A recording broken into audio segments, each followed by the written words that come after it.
చూడండి, నేను ఈరోజు వాతావరణం కూల్ ఉంది, వర్షం పడుతుంది బయట. అందుకోసమని పాలకూర పకోడీ చేసుకుందామని ఇట్లా కట్ చేసి పెట్టుకున్నా.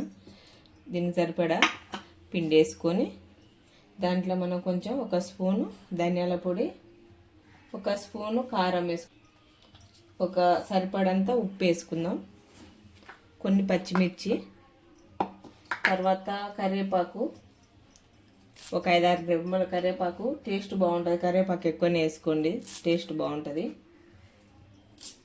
అట్లాగే పాలకూర మనకి ఎంత కావాలో అంత చూసుకొని చేసుకోండి, మీరు తినేదాన్ని బట్టి. ఇలా అన్నీ వేసుకున్న తర్వాత ఇట్లా కలుపుకుందాం. బాగుంటుంది, సూపర్ టేస్ట్ ఉంటుంది. ఒకసారి ట్రై చేయండి పాలకూర పకోడీ. ఇట్లా వర్షం పడుతున్నప్పుడు, ఇన్ని రోజులకు ఎండాకాలం పోయి వర్షం పడ్డది కదా, చాలా హ్యాపీగా ఉంది. అసలు కూల్ ఎన్ని కూలర్లు పెట్టుకొని ఎన్ని కూలర్లు పెట్టుకొని ఫ్రిడ్జ్లో వాటర్ తాగినా కానీ వేడి బాగుంటుండే. ఇప్పుడు చల్లదనం వచ్చింది కదా, ఇంకా చూడు ఇట్లా చేసుకున్నాం కదా, కొన్ని వాటర్ వేసుకొని మనం కలుపుకుందాం. ఇట్లా కొన్ని వాటర్ వేసుకొని, మరి ఎక్కువ దీన్ని మనం బజ్జీల పిండిలాగా కలుపుకోవద్దు, కొంచెం గట్టిగానే ఉండాలి. ఎందుకంటే ఈ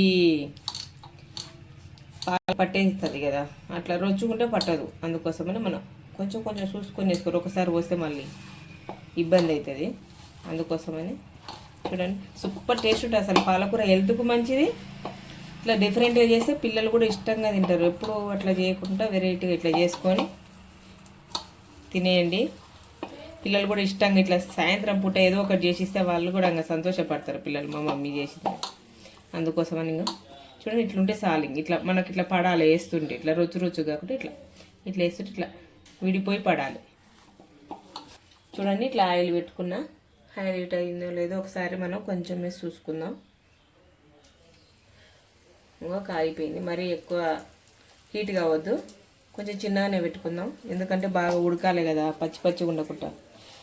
మీరు కూడా ఒకసారి ఇలా చేయండి. ఇట్లా వర్షం వచ్చినప్పుడు కంపల్సరీ వేసుకోండి, కొంచెం వేసుకోండి. ఇట్లా మనకి ఎంత పడుతుందో అంత చూసుకొని. టేస్ట్ మాత్రం అదిరిపోతుంది. బయట షాపులలో ఇట్లా కూడా అమ్ముతారు కదా, మనం తినుండొచ్చు మీరు కూడా. మేము కూడా మసాలు బయట తిన్నాం కాబట్టి మళ్ళీ ఒకసారి ఇంట్లో ట్రై చేద్దామని చేస్తున్నాం. మనం సేమ్ అట్లే వస్తుంది, బయట కొనుక్కున్నట్టే వస్తుంది. మనకి ఎంత పడుతుందో చూసి అంత వేసుకోవాలి. చూడండి, ఇట్లా మంచిగా బాగా కరకరలాడేటట్టు వేపుకోవాలి బాగా.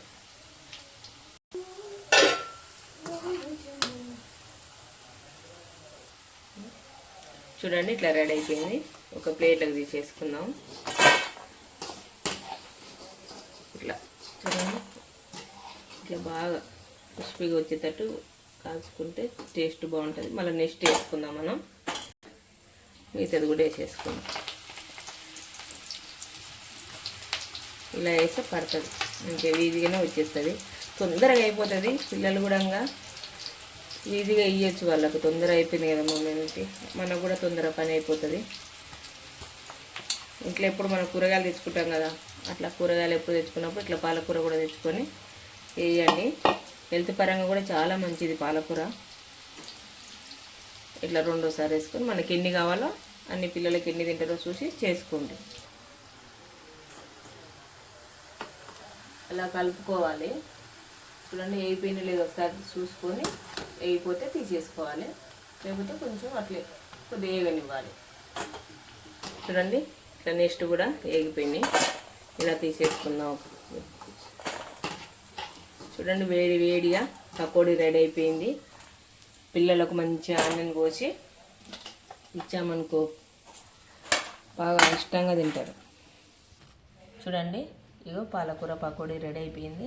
ఇట్లా ఆనియన్స్ ముంగల పెట్టి పిల్లలకి ఇచ్చామనుకో ఇష్టంగా తింటారు.